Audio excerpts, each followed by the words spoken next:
لا یملکون الشفاعت، خالق قرآن میں ارشاد فرمائے لا یملکون الشفاعت، یہ لوگ شفاعت کے مالک ہرگز نہیں ہو سکتے۔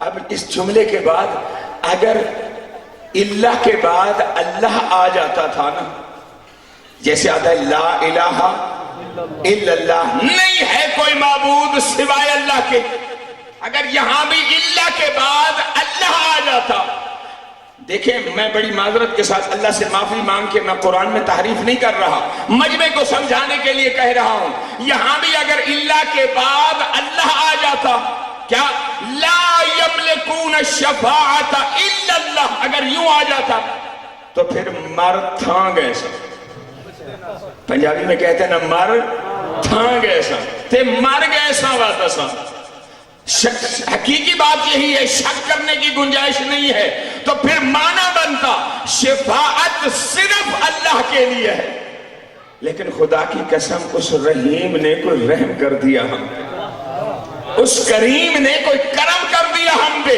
کیا فرمایا لا یملکون الشفاعت الا من اتخذ عند الرحمن عہدا، کوئی بھی شفاعت کا مالک نہیں ہے سوائے اس کے کہ وہ، اب میں کہتا ہوں علماء اسلام مجھے بتائیے یہاں اس آیت میں جو کہا جا رہا ہے کوئی بھی مالک شفاعت نہیں ہے مگر وہ مالک شفاعت ہے جس نے اللہ سے عہد لے لیا ہے۔ اب میرا سوال یہ ہے، آیت کا پھر ترجمہ، کوئی بھی مالک شفاعت نہیں ہے مگر وہ، میں پوچھتا ہوں علماء اسلام سے مجھے بتائیے یہ وہ اللہ ہے یا محمد ہے؟ وہ اللہ نہیں ہو سکتا، خالق فرما رہا ہے وہی شفاعت کر سکتا ہے جس نے رحمان سے عہد لے لیا ہے۔ آپ کو یاد ہوگا میں نے کل عرض کیا تھا کہ یہ جو اذان کے بعد دعا چلتی ہے میں ایک مرتبہ پھر وہی دعا پڑھوں گا، میں نے عرض کیا تھا آیت کو ذہن میں رکھیے گا، کوئی بھی مالک شفاعت نہیں ہے مگر وہ مالک شفاعت ہے جس نے اللہ سے عہد لے لیا۔ اور دعا جب آپ ٹی وی پہ جاتے ہیں کسی دن ڈرامہ نہ دیکھیے، اذان سنیے، اذان کے بعد جو دعا کے جملے آئے نا وَبَعَثْهُ مَقَامًا مَحْمُودًا الَّذِي وَعَدْتَ، مالک تو محمد کو اس مقام تک پہنچا دے جس کا تو نے ان سے وعدہ کیا ہے۔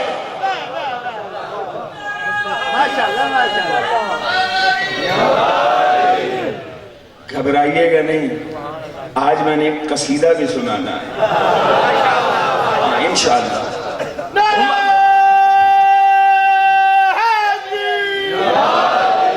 وَبَعَثْهُ مَقَامًا مَحْمُودًا الَّذِي، اور اے میرے مالک تو محمد کو اس مقام محمود پہ پہنچا دے، الَّذِي وَعَدْتَ، جس کا تو نے ان سے وعدہ کیا ہے۔ اور آگے جملہ ہے اِنَّكَ لَا تُخْلِفُ الْمِعَادِ، اے مالک تو اپنے وعدے کے خلاف کبھی نہیں کرتا۔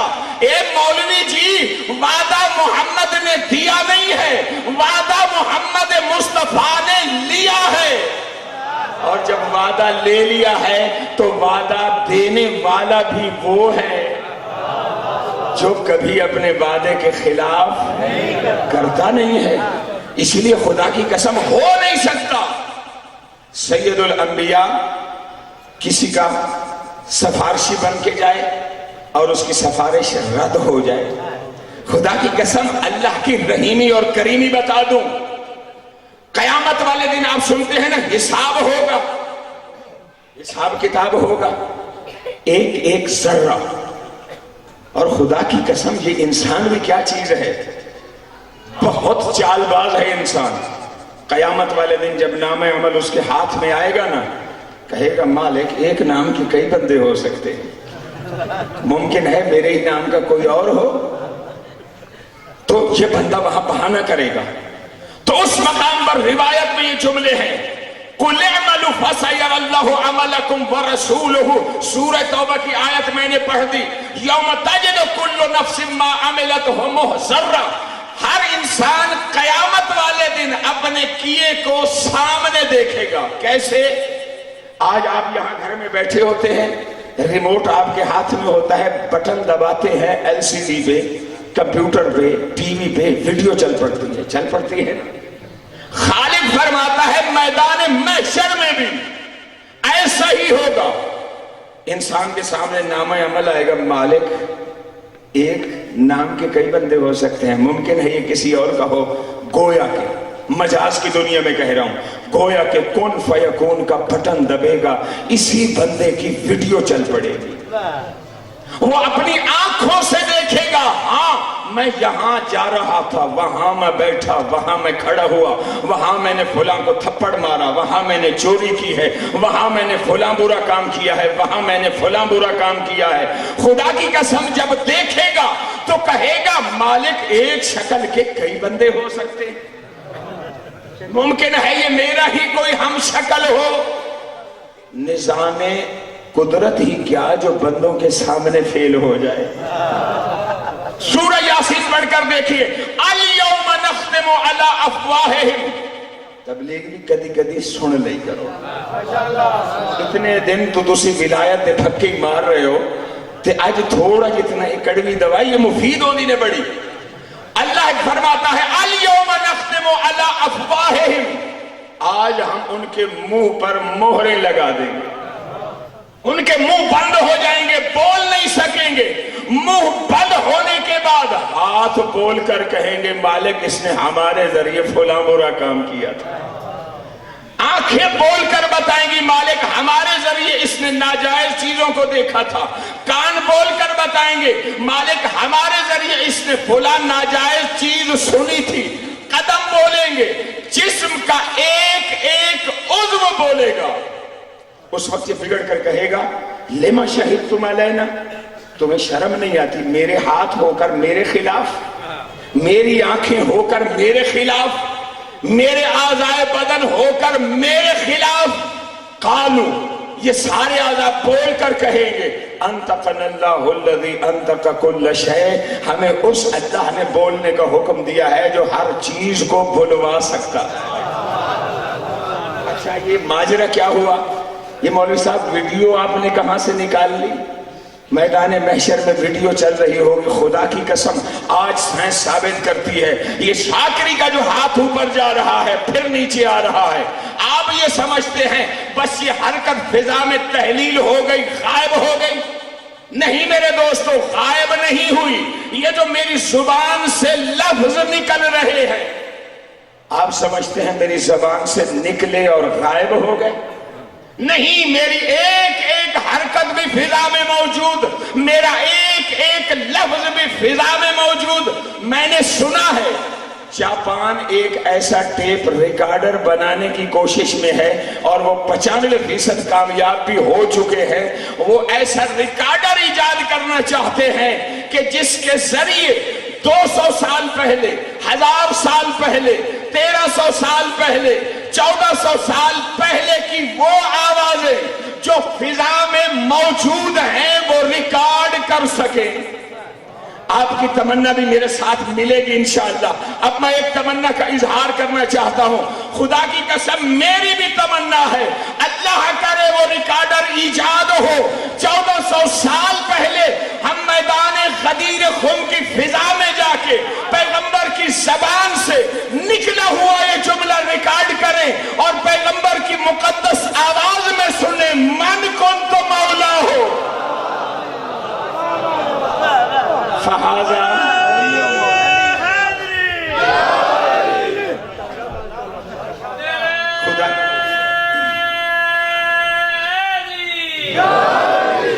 خدا ہم کو سلامت رکھے. ہے نا مزے کی ایجاد. آج وہ مولوی کہتا ہے یہ حدیث صحیح ہے, یہ غلط ہے. حدیثوں کی ٹکسال قائم ہو گئی. جھوٹی حدیثیں اتنی ہیں کہ بندہ پریشان ہو جاتا ہے. میں کہتا ہوں آج ہمیں بڑی محنت کرنی پڑتی ہے, راویوں کے حالات دیکھنے پڑتے ہیں. ایک حدیث کے لیے بعض اوقات ہزاروں کتابیں چھاننی پڑتی ہیں کہ یہ حدیث صحیح ہے یا نہیں ہے.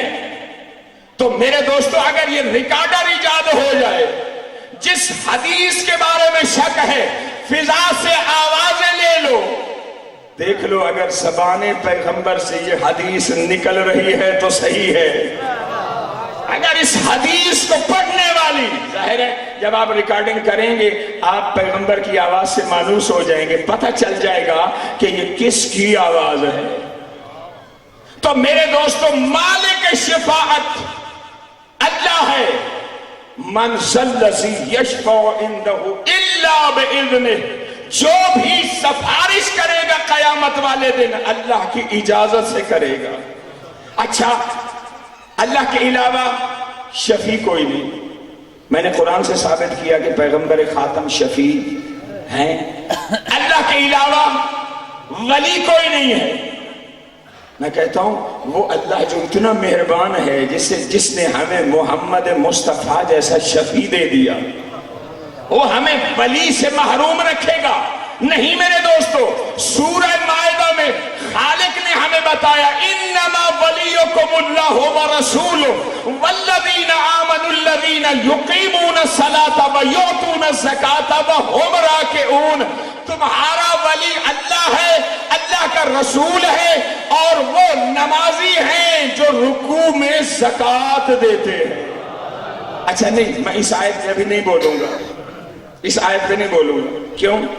یہ جو ابھی جس خمسے کا اعلان ہوا وہاں اسی آیت کو میں نے سرنامہ کلام قرار دے کر انشاءاللہ 4 مجلسوں کا میرا موضوع ہونا ہے ولایت۔ ولایت ہے کیا؟ ولایت ملتی کدھر سے ہے؟ ولی ہوتا کون ہے؟ ولایت تکوینی کیا ہے؟ ولایت تشریعی کیا ہے؟ وہ انشاءاللہ وہاں گفتگو ہوگی۔ اللہ نے ہمیں شفیع بھی دے دیا، اللہ نے ہمیں ولی بھی دے دیا، بس فرق یہ رکھنا ہے کہ ہم نے جو محمد کو شفیع مانا ہے، اچھا میں یہ سرائکی میں کہتا ہوں، ہم نے جو پیغمبر خاتم کو شفیع مانا ہے، اللہ نو چھڑ کے یا اللہ تو پوچھ کے، دو لفظ ہے نا، اللہ نو چھڑ کے نہیں منیا، اللہ دے کول پوچھ کے منیا۔ ایسے ہی علی ابن ابی طالب کو بھی ہم نے ولی مانا ہے، اللہ کو چھڑ کے نہیں مانا، اللہ سے پوچھ کے مانا ہے۔ اچھا اب تیسری چیز، اللہ کے علاوہ نصیر کوئی نہیں۔ اب دکھاتا ہوں آپ کو کہ مددگار اللہ کے علاوہ کون ہے۔ یہاں پر وہ قصیدہ میں نے پڑھنا ہے، اللہ کے علاوہ مددگار کوئی نہیں ہے۔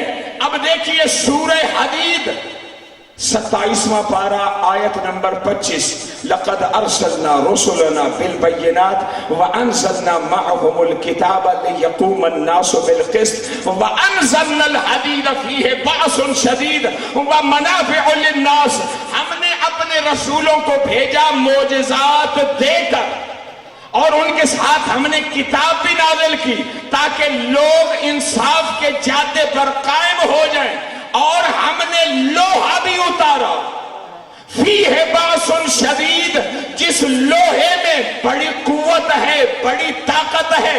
میرے دوستو یہاں پر ابو الاعلی مودودی نے تفہیم القرآن میں بڑی خوبصورت اس کی تفسیر بیان کی ہے۔ وہ کہتے ہیں کہ یہ جو لوہا آسمان سے اترا یہ کوئی جنگی ہتھیار ہے۔ یہاں پر ہمارے علامہ سید علی نقی نقل صاحب نے فرمایا، مودودی صاحب جب یہ مان لیا ہے کہ یہ کوئی جنگی ہتھیار ہے تو پھر یہ بھی مان لیجئے یہ جنگی ہتھیار ذوالفقار تھی،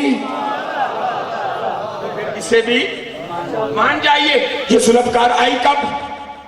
جنگ احد میں، جب پیغمبر خاتم نے ایک درے پر 50 آدمیوں کو معین کر دیا کہ دیکھو تم نے یہاں سے ہلنا نہیں ہے۔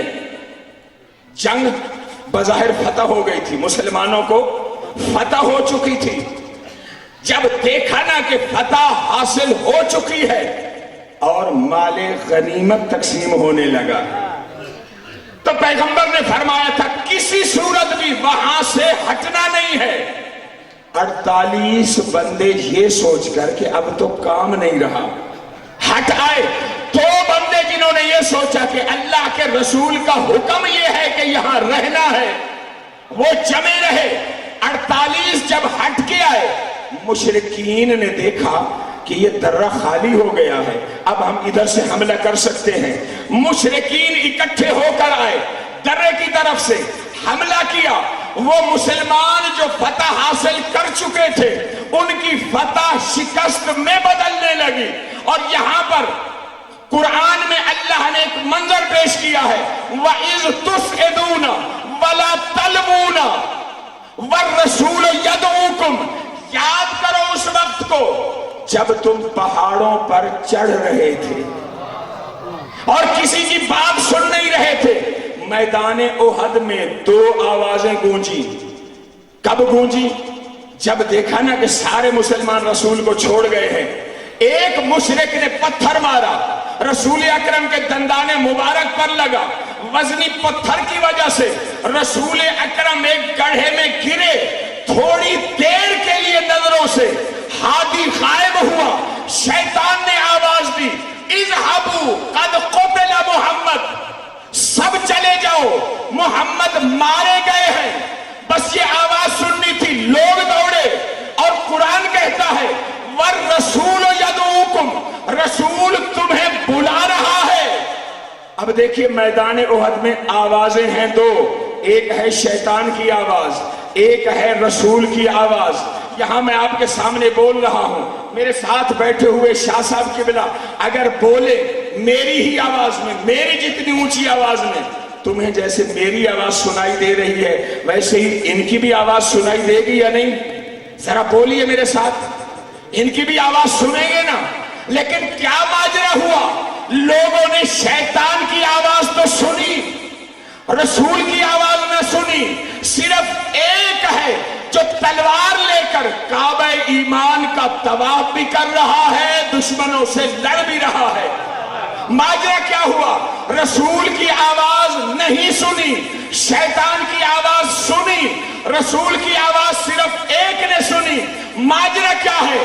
بڑی سادہ سی بات ہے دوستو، جو جس کی آواز سے مانوس تھا اس نے اسی کی آواز سنی، جو شیطان کی آواز سے مانوس تھا اس نے اس کی آواز سنی، جو رسول کی آواز سے مانوس تھا اس نے رسول کی آواز سنی۔ اسی جنگ احد میں جب مولا علی ابن ابی طالب کی ایک وار میں تلوار ٹوٹی، ایک صلوات پڑھ دیجئے بلند، جب تلوار ٹوٹی تو میرے مولا علی ابن ابی طالب آئے، آ کر عرض کرتے یا رسول اللہ تلوار ٹوٹ گئی۔ جنگ بدر ہوئی ہے 3 ہجری میں، جنگ احد ہوئی ہے 3 ہجری میں، اس سے پہلے ہے جنگ بدر 2 ہجری میں، 1 سال کا ہی فرق ہے۔ جنگ بدر میں اقاسہ بن محض، اس کی تلوار ٹوٹ گئی، وہ بھی آیا رسول اکرم کی خدمت میں، آ کے عرض کرتا ہے یا رسول اللہ تلوار ٹوٹ گئی ہے۔ وہیں پر رسول اکرم نے دائیں بائیں دیکھا، ایک کھجور کی ٹہنی پڑی ہوئی تھی، کھجور کی ٹہنی اٹھا کے دی اقاسہ کو، یہ لو تلوار، بس یہ کہنا تھا یہ لو تلوار، پھر وہ کھجور کی ٹہنی نہیں رہی، وہ تلوار بن چکی تھی۔ میں عرض کروں گا یا رسول اللہ یہ جنگ بدر پہلے ہوئی ہے، 1 سال پہلے اقاسہ کو ٹہنی اٹھا کے دے دی، علی کو بھی کوئی ٹہنی اٹھا کے دے دیجئے، وہ بھی تلوار بن جائے گی۔ آپ تو مشیت والے ہیں، لیکن تاریخ یہ بتاتی ہے جب مولا علی نے کہا یا رسول اللہ تلوار ٹوٹ گئی ہے، تو رسول اکرم نے، مولا محمد نے جواب کوئی نہیں دیا، سر جھکایا ہوا ہے۔ میں عرض کروں گا یا مولا محمد، اے میرے رسول، اے میرے نبی، جیسے اقاسہ کو اٹھا کر دے دی تھی علی کو بھی چھڑی اٹھا کر دے دیجئے۔ عجب نہیں رسول اکرم جواب دے، ارے نادانو اقاسہ تھا میرا سپاہی، یہ علی ہے اس کا سپاہی، جس کے گھر میں آیا ہے تلوار بھی ادھر سے ہی آئے گی۔ ابھی یہی باتیں ہو رہی تھی، یا جبریل تلوار لے کر شاہ مردہ شیر یزدہ قوت پروردگار لا فتح الا علی لا سیف الا ذوالفقار کا قصیدہ پڑھتا ہوا تلوار لے کر آ گیا۔ اب اجازت ہے قصیدہ سنا دو، ایک بلند آواز سے نعرہ سنوا دیجیے۔